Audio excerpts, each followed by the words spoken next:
1943년 4월 18일 영국 웨스트 미들랜드의 한 작은 숲속에 소년 4명이 새를 잡기 위해 몰래 들어갔습니다. 그곳은 귀족이 소유한 사유지였기 때문에 아이들은 남몰래 새둥지를 찾고 있었습니다. 그때 소년 중 한 명이 낯선 느릅나무 하나를 발견했습니다. 궁지가 있을 거라 생각한 그는 손을 나무 구멍에 넣었다가 딱딱한 무언가를 만졌습니다. 그것은 사람의 머리뼈였습니다. 경찰은 나무 구멍 깊숙한 곳에서 백골화된 여성 시신을 발견했습니다. 시신은 나무 속에 거의 눕혀진 상태로 밀어 넣어져 있었고 옷 조각, 구두, 결혼반지 1개가 함께 발견되었습니다. 검시 결과 피해자는 30대 중반의 여성으로 추정되었습니다. 키는 약 152cm, 갈색 머리를 가졌으며 치아가 불규칙했고 출산 경험이 있었습니다. 입 안에서는 테피터 1000조각이 발견되었는데 이 천으로 인해 질식사한 것으로 판명되었습니다. 시신은 최소 18개월 전, 즉 1941년 가을쯤 살해된 것으로 추정되었습니다. 좁은 나무 구멍 속에 들어간 점을 고려하면 살해 직후 사후 경직이 오기 전에 유기된 것으로 보였습니다. 당시 영국은 제2차 세계대전 중이었습니다. 실종자와 전쟁 피해자가 넘쳐나 여성의 신원은 쉽게 파악되지 않았습니다. 경찰은 수많은 실종 기록을 대조했지만 일치하는 인물을 찾지 못했습니다. 이후 피해자는 벨라로 불리게 되었습니다. 이는 1944년 한 매춘부가 자신의 친구 벨라가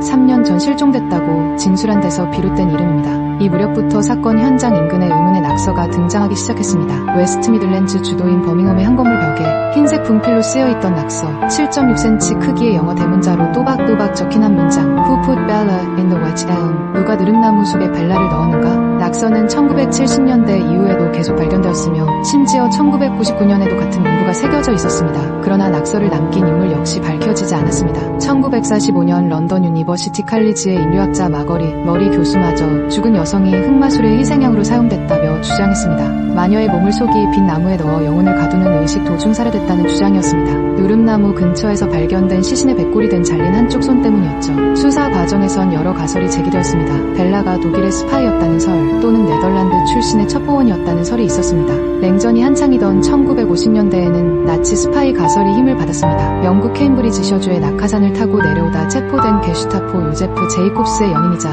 독일 카바레 가수 겸 배우였던 클라라 바월이 가장 유력한 벨라 후보로 오랫동안 거론됐습니다. 이후 1953년 한 여성 오나 모소비 경찰서를 찾아왔습니다. 그녀는 자신의 사촌 즉 모소비한 네덜란드인과 함께 여성을 목 졸라 살해하고 그 시신을 나무 속에 숨겼다고 증언했습니다. 최근 사건이 발생한 시기 이후 나무 위에서 여자가 자신을 내려다본다는 악몽에 시달렸고 결국 정신병원에 입원했다가 시신이 발견되기 직전 사망했습니다. 이 진술은 주목을 받았지만 그녀가 10년이 지나서야 입을 열었다는 점 그리고 결정적인 증거가 없다는 이유로 결국 사건은 다시 미궁으로 빠졌습니다. 벨라의 정체는 지금까지 밝혀지지 않았습니다. 그녀가 스파이였는지, 매춘부였는지, 혹은 전쟁의 혼란 속에서 사라진 평범한 여성이었는지는 아무도 모릅니다. 그러나 한 가지는 분명합니다. 그녀는 누군가의 손에 살해당했고 좁은 느릅나무 속에서 2년 가까이 잊혀졌다는 사실입니다. 80년이 넘은 지금도 영국 우스터셔의 그 숲에는 전설처럼 낙서가 남아있습니다. Who put Bella in the wych elm? 누가 벨라를 느릅나무 속에 넣었는가? 어둠의 기록실.